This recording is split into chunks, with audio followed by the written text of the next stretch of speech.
Now, the Nigerian presidency has confirmed an imminent cabinet reshuffle, though no specific timeline has been given.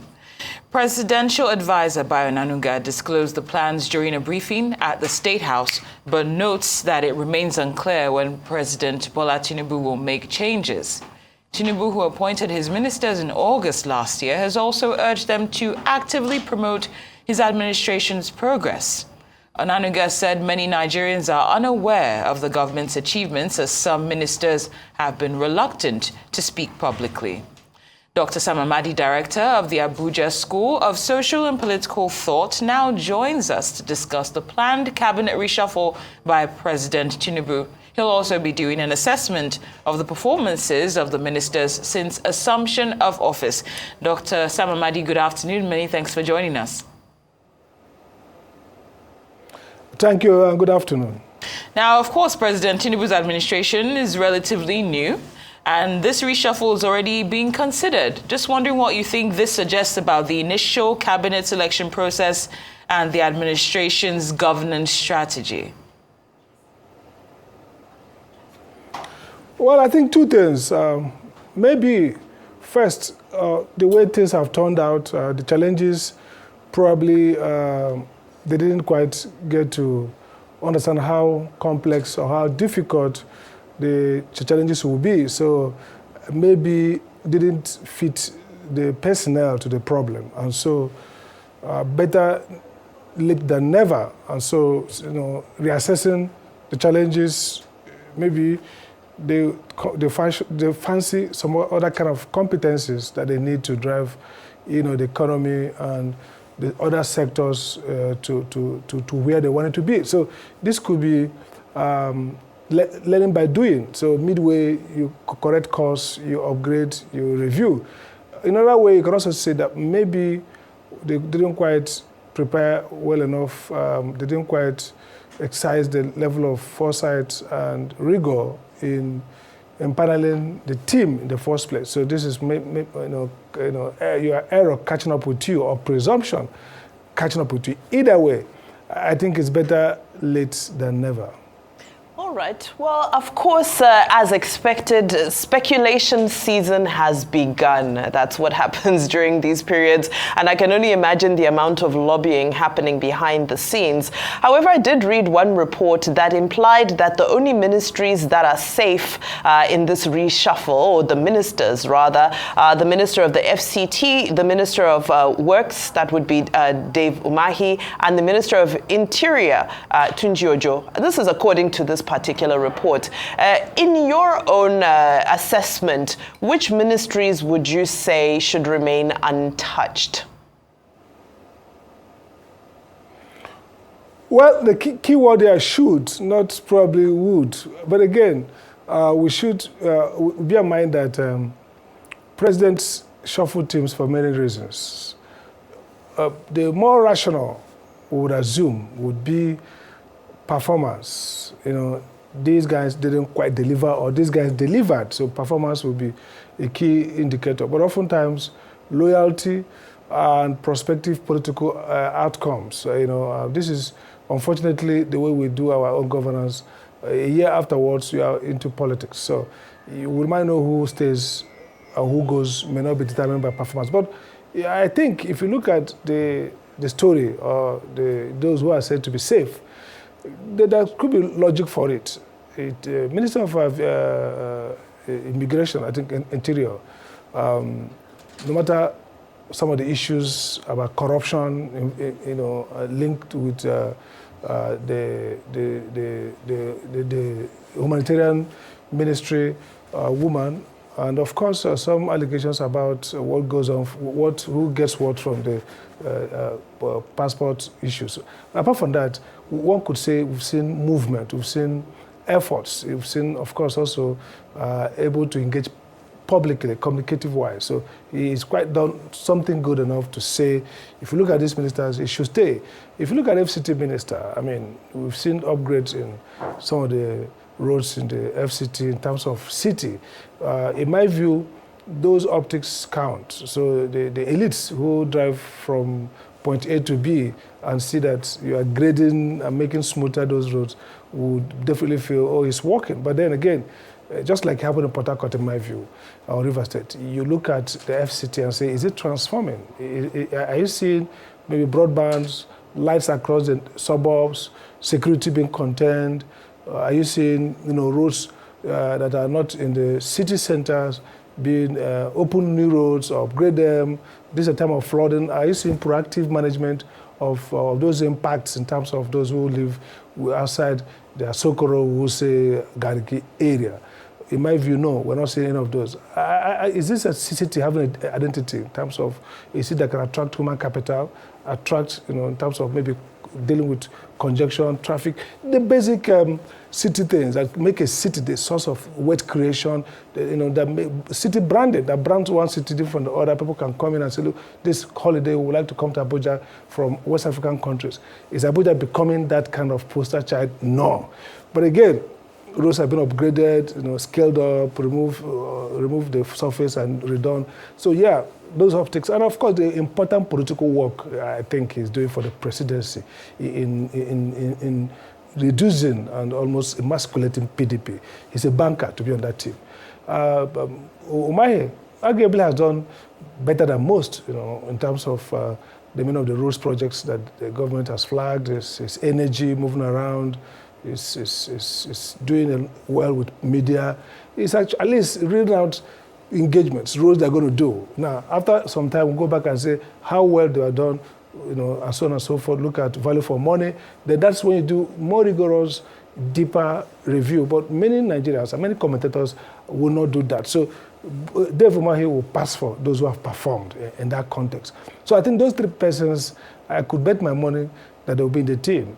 For the politics, they are close to the president, and some of them have key work to do for the president politically, and they have done more than average compared with others in terms of optics and some level of articulation of policy and program delivery. Duly noted, Dr. Amadi. Now, there's some criticism that cabinet reshuffle is more about political calculations as opposed to performance. Just wondering how much of this potential reshuffle you think is driven by political considerations as opposed to genuine performance issues? First, I don't even think they needed to announce that the president would reshuffle cabinet, thereby setting up activities of lobbying and speculations and all that. I mean, we know that some of them will have inkling that maybe that will happen. So that creates a different, dynamics that may not be held. It could have been nice for the president and his inner cabinet sit together, put the papers, and then maybe October 1st or any time thereof, announce a few persons have been dropped. So for me, I think it should be a mixture, and probably to be a mixture of both, genuine commitment to performance. Look, the government has failed largely. Forget the propaganda. I mean, whether it's economic, whether it's social insecurity, whether it's managing the diversity, whether it's political stability, there are basically no area I can say this government has really performed according to its promise and expectation. So with that kind of reality that the government is underperforming grossly, that people are now probably comparing it to Buhari's administration, or even saying Buhari is better, I think there's a strong urgency to fix things, and that will feed into a decision on who to drop and who to get on board.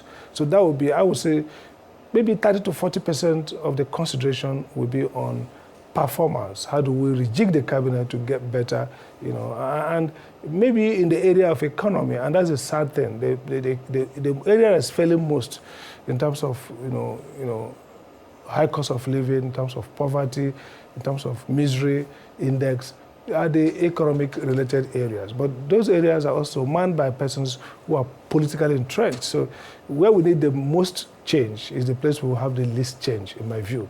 But again, the bulk of the change will be political. Some of the persons on that board, on that team, are not, were suggested, especially those from the southeast, those from the, not the main areas that Asiwaju has full control. The southwest team may largely remain intact, except for a few. But those that are not directly his appointees could suffer, being considered for removal, because they are political lightweight, really don't contribute much to his second-term aspiration. And so we could see some changes in that direction. And maybe they bring in new alignments are happening in terms of politics. So probably we'll have candidates who represent new alignments, new consciousness, new strategic outreaches to areas that probably are critical to a second-term bid in a reshaping Nigerian political landscape. So I will give it to 30, 70, 60, 40. 30 or 40 on consideration of performance and 70 or 60 for political strategic thinking. Right. And of course, having said that, now I guess the next question on the minds of most Nigerians is, are we going to see any change? Does this inspire hope and optimism? Because it looks like more of a cosmetic change of faces. Will this cabinet reshuffle mean anything meaningful for Nigerians without a complementary amendment or shift or relook at some key policies that have landed us where we are now? I think there are, three components to a development policy or development outcome. The first is the institutions, the bureaucracy, in terms of their capability, competence, the civil service, the support staff, the villa. The second are policies that government adopt, and the third is personnel, in terms of not just the regular civil service, but also in terms of the policymakers and those that will implement it in key agency, parastatals, and commission. It doesn't seem to be we're going to see much change in the personnel at the level of political appointees, not just ministers now, but I think most of the offices that are critical to drive economic development and social outcomes are manned by persons who consider close with the president or for his political family, mostly from the Lagos boys and girls, quote unquote. Not many of them are fit for those positions they hold in terms of grinding out very quality policy and project programs. And so that's a problem. So we might see a ministerial change that clearly gives rise to talking points in terms of politics and communication, but does not really, deal with the issues, the problems that the government faces in terms of policy choices, okay? Are we going to pander to the IMF, World Bank, or are we going to be very smart to use the market to govern realistically, to think broadly around outcomes, and to face policies, difficult policies, in a manner that suggests deeper knowledge about political economy? Are we going to see that happen? Maybe not, that you have to get the right policies and the persons who have the right understanding of the policy. Are we going to see now a government that is maybe more effective in implementing the policies that are maybe good or even arguable, but are wrongly implemented? Are we going to see that happen? That will require strengthening some of the parastatals and the agencies and commissions that are very critical to driving policy change. And that will require a basic shift of political calculations and basic shift of mindset from too much politics and loyalty in terms of those who are my people towards a broader focus to development. So the problem for predicting what presidents do is you don't know which of these variables is highest on the calculus. Is it performance? I just really want to end my first term with a plus. Everybody says, look, they have tried. Or is it the variable of politics? I just want to make sure by all means that I decimate the opposition or that I create a political wave. Or is it loyalty? There are guys with me. So each of these variables would rate differently to different presidents. So the point then is, if the president really, the focus is to get better outcome, then he may have to, not just the ministers. In a political setting, oftentimes the ministers are just honorific. The policy guys at the villa, I always argue that the president's staffers who design policy, who advise on basic framework of policy, maybe in a presidential democracy, not maybe, actually are more important for determining how government runs than the ministers who deal with the outcomes. When policy has come out, they try to implement it and maybe bring feedback. Yes, they are important, but more important are the chief of staff and those staffers who sit with the president and decide on direction of policy, direction of economic policy, social policy. They are, that's where you look at the strength that the president has. And for me, it doesn't look strong. Absolutely. Director of the Abuja School of Social and Political Thought, Dr. Sam Amadi, it's been a pleasure having you on Newsday. Thank you so much for joining us, and thank you for sharing your analysis with us as well. you.